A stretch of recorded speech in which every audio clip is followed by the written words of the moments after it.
السلام عليكم ورحمة الله وبركاته. بسم الله الرحمن الرحيم. إن شاء الله النهاردة مع بعض هناخد أهم تاني verb في اللغة الإنجليزية هو verb to do. أولا لازم نعرف إن verb to do ده اللي هو verb العمل، يعني لما أقول واحد يفعل أو يعمل شيء بنستخدم verb to do. و verb to do له تصريفات 3. في زمن ال present بنستخدم do و does، والزمن ال past أو الماضي بنستخدم did، وفي الفيوتشر بنقول will do. اوكي، يبقى اذا عندنا التصريفات بتاع verb to do.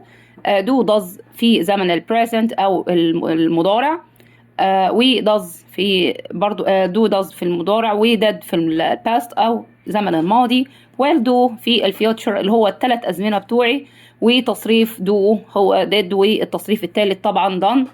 هنشوف دلوقتي verb to do في ال present وتصريفه مع ال pronouns. verb to do في زمن ال present اللي هو عبارة عن do does. do بتيجي مع I و we و you و they، ومع البلورال ايه nouns، يعني الأسماء الايه الجمع، يعني نقول children doctors do. اوكي، يبقى كل الأسماء الجمع بيجي معاها do بلس ايه البروناونز اللي انتوا شايفينهم I we they you. اما does طبعا he و she و it معروف انها بتيجي وراها دايما حاجة فيها اس، فطبيعي انها من verb to do هتاخد does. يبقى هنقول he does أو she does أو it does، أو أي اسم أو singular noun الاسم المفرد بياخد does، يعني نقول علي does، cat does، he does. أوكي، يبقى does دي مع أي اسم إيه أو singular noun الاسم المفرد. طيب دلوقتي لو قلنا did بقى بتيجي مع كل البروناونز، يعني كل البروناونز دول في الماضي بياخدوا did. أوكي، مفيش لهم تصريف زي دود وداس كده مجموعه من البروناونز راحت مع دو، لا، في ديد بقى في حاله الباست او الماضي بتيجي مع كل الايه البروناونز.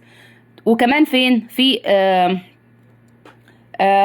زمن الفيوتشر بنقول ويل دو، يعني سوف افعل، يعني حاجه ايه لسه هتيجي في المستقبل. اوكي، طيب تعالوا نشوف دلوقتي examples كده وامثله كتير على استخدام verb to do لما يكون فعل اساسي في الجمله، يعني بمعنى يفعل، زي I do my homework. يعني لو هنشوف كده homework مع الجمل دي، I do my homework يعني انا بعمل ايه، I do my homework يعني انا بعمل الايه الواجب بتاعي.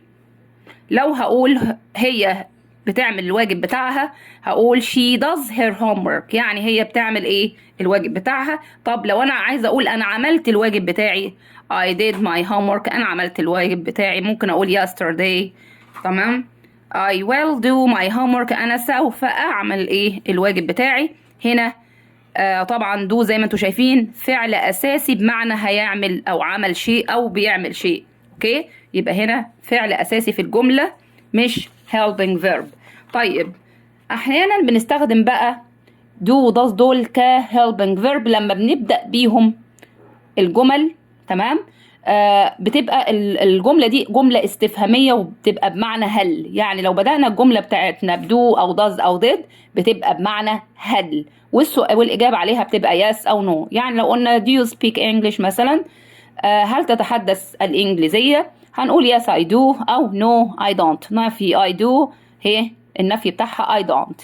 يبقى هنا لو بدأنا بالفعل المساعد do ده معناه ان السؤال معناه هل، وطبعا الإجابة عليه هتبقى بيس أو no. زي هنا كمان does أحمد play tennis؟ yes he does أو no he doesn't. اوكي، يبقى نفي he does نفيها he doesn't، does نفيها doesn't. طيب تعالى بقى نشوف هنا امتى نستخدم استخدام تاني ل الدو او verb to do في ان احنا ننفي جمله. زي مثلا انا عايزه اقول انا لا اتحدث الفرنسيه، هقول I don't speak French. اوكي، I don't speak French يعني انا لا اتحدث الفرنسيه. عايزه اقول احنا مش بننام متاخر، we don't sleep late يعني احنا بننامش متاخر. ولو عايزه اقول هي هو ما بيلعبش كرة قدم هقول he doesn't play football. إذا هنا don't و doesn't بتيجي لنفي الأفعال. أوكي، يبقى بتيجي بنفي الأفعال. هنا helping verb لأن الفيرب الأساسي هو ال speak هنا التحدث، أو ال sleep ينام، أو play. إذا هنا speak play sleep هنا في أفعال أساسية في الجملة، إذا هنا بتيجي في صورة helping verb مش verb أساسي في الجملة للنفي. تمام، بتيجي قبل الأفعال عشان تنفيها.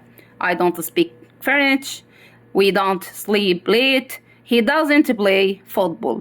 يبقى هنا كفعل مساعد أو helping verb مش verb أساسي، لأن احنا أصلا جملتنا فيها فعل. هو ده استخدام do does.